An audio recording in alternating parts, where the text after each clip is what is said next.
रात 11 बजे मैंने ट्रेन पकड़ी। टिकट कंफर्म नहीं होने पर पहले तो बहुत दिक्कत हुई, पर फिर कुछ ले देकर मुझे AC 3 tier में जगह मिल ही गई।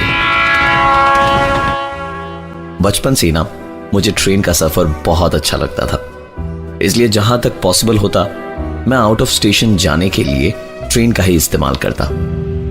रात करीबन 12 बजे जब मैं AC 3 tier में घुसा, गजब की शांति थी वहां।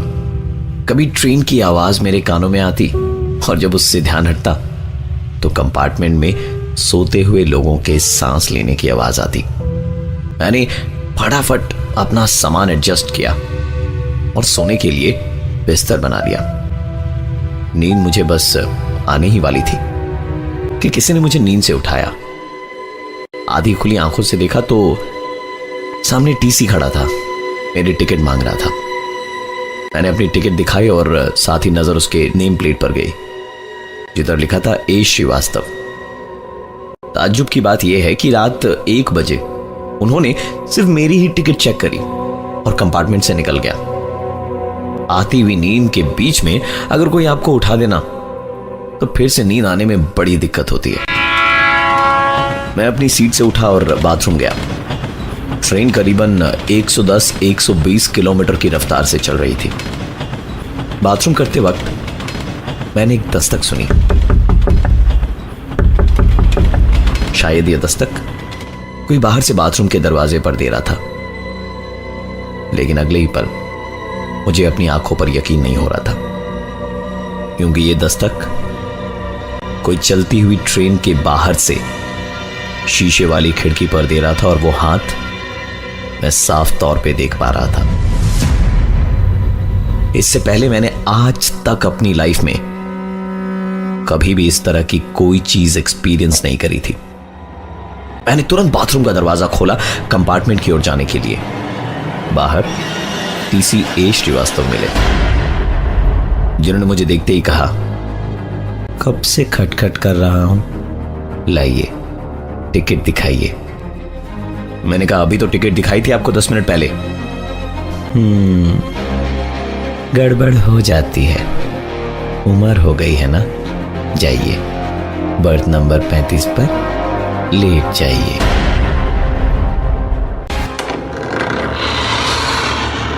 दरवाजा खोलकर मैंने जैसे ही कंपार्टमेंट में घुसने के लिए कदम अंदर रखा, वहां का नजारा देख मेरे होश उड़ गए थे। घड़ी की तरफ देखा तो सुबह के 9 बजे थे। कुछ समझ नहीं आ रहा था मुझे कि आखिर ये हो क्या रहा है। जैसे ही मैं अपनी बर्थ पर पहुंचा, वहां एक आदमी उल्टा लेटा हुआ था। मैंने धीरे से उस आदमी को उठाने की कोशिश करी, पर जैसे ही वो पलटा, उसकी शक्ल मेरी शक्ल से हूबहू मिल रही थी, मानो जैसे मैं ही लेटा हुआ हूं। और ये देखकर मेरा सपना टूटा।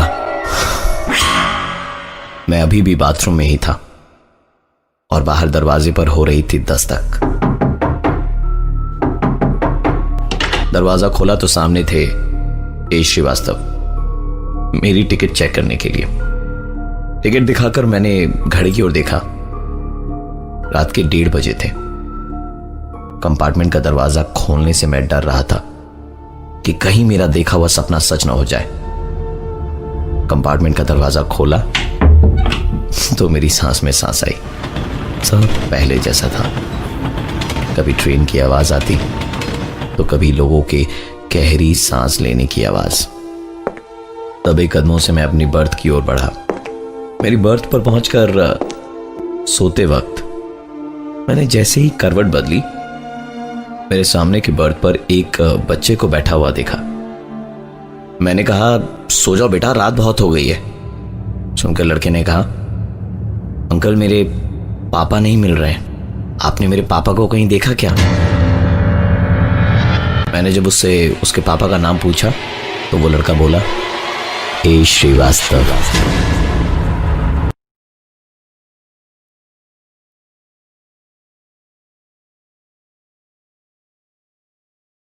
इनको मैंने अभी अभी बाथरूम के दरवाजे के पास देखा था, इसलिए बच्चे को लेकर मैं तुरंत उसी तरफ निकला। लेकिन तब तक वो शायद किसी और कंपार्टमेंट में टिकट चेक करने चले गए थे।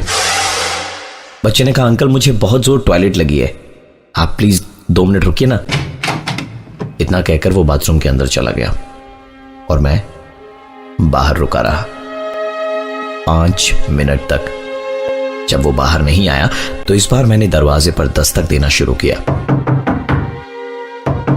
दरवाजा खुलने पर अंदर से बच्चा नहीं, टीसी ए श्रीवास्तव निकला। उसे देखते ही मैं समझ गया था कि गड़बड़ क्या है और मैं अपनी बर्थ की ओर भागा, जहां वो बच्चा बैठा हुआ था जिसको मैंने अभी अभी बाथरूम के दरवाजे के अंदर छोड़ा था। एक तरफ ये बच्चा और दूसरी तरफ ए श्रीवास्तव। गला सूख रहा था, पसीना आ रहा था, पूरी ताकत लगाकर चिल्लाना चाहता था पर गले से आवाज नहीं निकल पा रही थी। ऐसा लग रहा था मानो जैसे कोई मुझे जोर जोर से हिला रहा हो। आंख खुली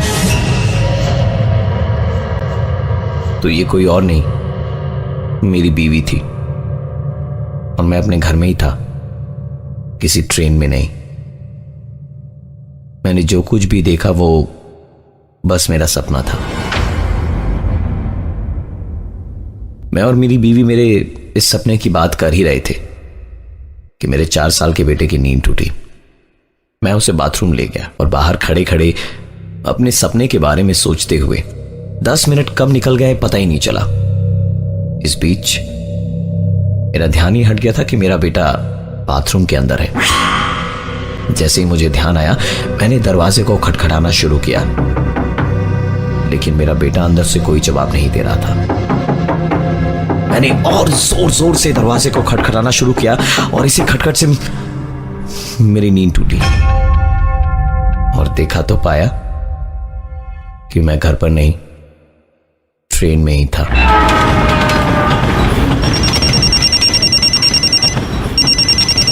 थोड़ी देर में मेरा फोन बजा।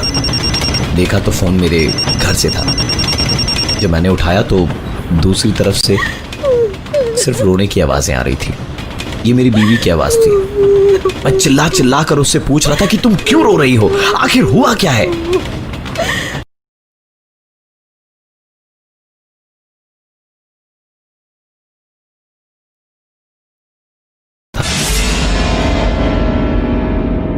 मैं बार बार उसे फोन मिलाने की कोशिश कर रहा था पर फोन लग ही नहीं रहा था क्योंकि नेटवर्क था ही नहीं।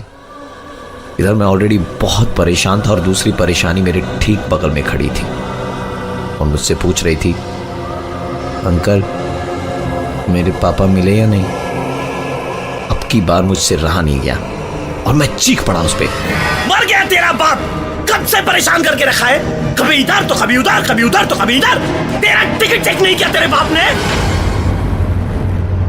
तभी पीछे से आवाज आई, मैं ही हूं इसका बाप। आपने मेरे पापा टिकट दिखाइए, आपने मेरे पापा टिकट दिखाइए, आपने मेरे टिकट पापा दिखाइए, पापा टिकट पापा दिखाइए, आपने मेरे टिकट पापा टिकट पापा टिकट, आपने मेरे टिकट पापा टिकट पापा टिकट पापा टिकट पापा। आंख खोली तो शाम के 6 बज रहे थे। मुझे 2 घंटे में स्टेशन पहुंचना था। दरअसल मेरे साथ ये जितने भी हादसे हुए वो सब मेरे सपने के अंदर एक सपना था, एक ऐसा सपना जो मुझे सच लग रहा था। स्टेशन पहुंचा तो ट्रेन प्लेटफॉर्म पर लग चुकी थी पर मेरा कंपार्टमेंट मुझे नहीं मिल रहा था। मैंने टीसी से पूछा तो वो बोले टिकट दिखाइए। नजर नेम प्लेट पर गई तो नाम लिखा था ए श्रीवास्तव। अपने सपने को अपनी आंखों के सामने देखकर वही इंसान, वही चेहरा, वही नेम प्लेट, ए श्रीवास्तव। मुझे लगा कुछ ना कुछ कहीं ना कहीं जरूर गलत है, इसलिए मैंने तुरंत अपनी टिकट अपने पॉकेट में डाली और वापस घर के लिए निकल लिया। पूरी रात इस कश्मकश में निकल गई कि आखिरकार ये हुआ क्या था। जाना बहुत जरूरी था, इसलिए मैंने अगले ही दिन फ्लाइट के टिकट्स बुक कराए। एयरपोर्ट के वेटिंग लाउंज में बैठा अखबार पढ़ ही रहा था कि टीवी पर आती एक खबर की तरफ मेरा ध्यान गया। हावड़ा स्टेशन से मुंबई जाने के लिए 10:40 पर रवाना हुई थी और रात 1:30 बजे रेलवे ट्रैक पर धमाके के बाद ट्रेन के 13 डिब्बे पटरी से उतर गए और नजदीकी ट्रैक से गुजर रही मालगाड़ी से ये गाड़ी टकरा गई। नीचे स्क्रोल में मरने वालों के नाम में एक नाम एच श्रीवास्तव का भी था और जर्नलिस्ट एक बच्चे का इंटरव्यू ले रहे थे जिसके पापा कहीं खो गए थे। ये उसी ट्रेन के एक्सीडेंट की खबर थी जिससे कल रात वो सफर करने वाला था। लाइए टिकट दिखाइए।